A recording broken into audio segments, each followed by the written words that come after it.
दोस्तों, हिंदुओं में जब साधु सन्यासियों की कोई ऐसे गलत बाबा जी पकड़े जाते हैं तो बहुत सारी बातें होती हैं।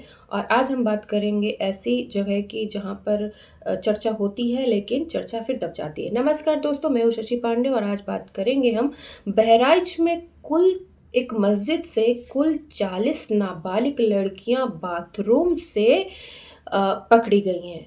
आप सोच सकते हैं कि नाबालिग लड़कियां, वो भी मस्जिद के अंदर एक बाथरूम में, क्यों कैद करके रखा गया था? उनको क्या काम रहा होगा, क्या वजह रही होगी? लेकिन दोस्तों, जब इतनी इतनी बड़ी घट हो जाती हैं तो उनके ऊपर कोई एक्शन नहीं लिया जाता, या लिया भी जाता है तो वो पता नहीं कहाँ चले जाते हैं वो बातें। ये खबर ही इतनी बड़ी है, इसको तो हवा की तरह फैलना चाहिए, लेकिन मस्जिदों के अंदर क्या होता है ये हम कोई नहीं जानते हैं, क्योंकि मस्जिदों की जो दीवारें हैं दोस्तों, वो इतनी ऊंची ऊंची होती हैं, बड़े बड़े गेट लगे होते हैं और अंदर ही अंदर वहाँ क्या होता है इसकी जानकारी हम किसी को नहीं होती है। आम जन को तो होती ही नहीं है, इवन सरकारों को भी जानकारी नहीं होती है। और कोई पुलिस वाला भी जल्दी से हाथ डालने की सोच नहीं सकता जब तक कि ऊपर से कोई ऑर्डर ना हो, क्योंकि इससे दंगे भड़कने की पूरी संभावना होती है। क्योंकि इनके उसमें तहखानों में, और उसमें जब दिल्ली दंगे हुए थे तो मस्जिदों में, इनके तहखानों में बहुत सारे पेट्रोल बम, बहुत सारे औजार, बहुत सारी तलवारें पाई गई थी। दोस्तों, ये पूरी तैयारी से सिर्फ हर एक मस्जिद में ये तैयारी मुझे लगता है करके रखी जाती है कि कभी भी कुछ ऐसी चीज़ें हों तो जहाँ पर ये उसका उपयोग इस तरीके से कर सके। दोस्तों, दिल्ली में यमुना विहार, जाफराबाद, मौजपुर, बाबरपुर, यमुना विहार, ये एरिया सिर्फ एक कोने का एरिया मैं बता रही हूँ जहाँ पर हर हर 10 कदम पर बड़ी बड़ी मस्जिदें हैं।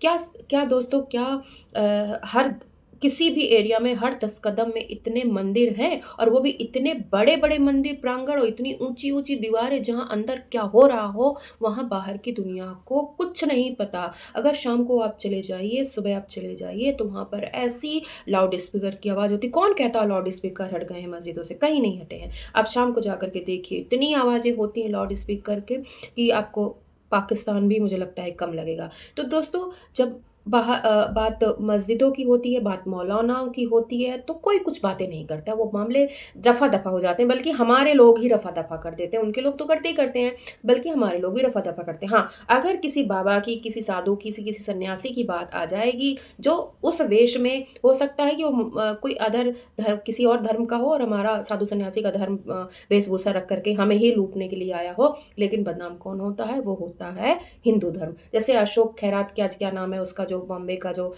ओबीसी उसका था, बताते हैं वो ईसाई था बताया जाता है। ठीक है, उसने ईसाई धर्म ले रखा था, और ईसाई धर्म के तहत ही वो, या बौद्ध धर्म की तहत ही वो, पता नहीं लोगों को क्या सम्मोहित करता था और महिलाओं को, और गलत काम करता था। लेकिन उसमें भी बहुत बात उठाई गई कि हिंदू साधु सन्यासी ऐसे होते, लेकिन जैसे ही पता चला कि वो बौद्ध धर्म अनुयायी है या ईसाई है, जो भी है, उसके बाद मामला शांत हो गया। क्योंकि उठाने वाले लोग शांत हो गए, और हमारे वाले तो काउंटर करने आते हैं, हमारे वाले लोग उसको फैलाने नहीं आते, हमारे वाले लोग काउंटर करने आते हैं, क्योंकि हम बहुत ही सीधे लोग हैं इधर के लोग, जो इस तरह की मामलों में चुप्पी साध लेते हैं।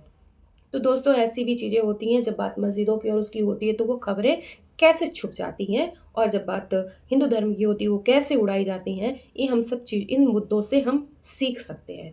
दोस्तों, आप सभी को मेरा वीडियो कैसा लगा कमेंट करके ज़रूर बताइएगा, और लाइक सब्सक्राइब शेयर ज़रूर करिएगा। धन्यवाद। मैं रोज़ आपके पास 9 बजे रोज़ वीडियो लेकर के आती हूँ, और आप अपना स्नेह सपोर्ट मुझे बनाए रखिएगा। धन्यवाद।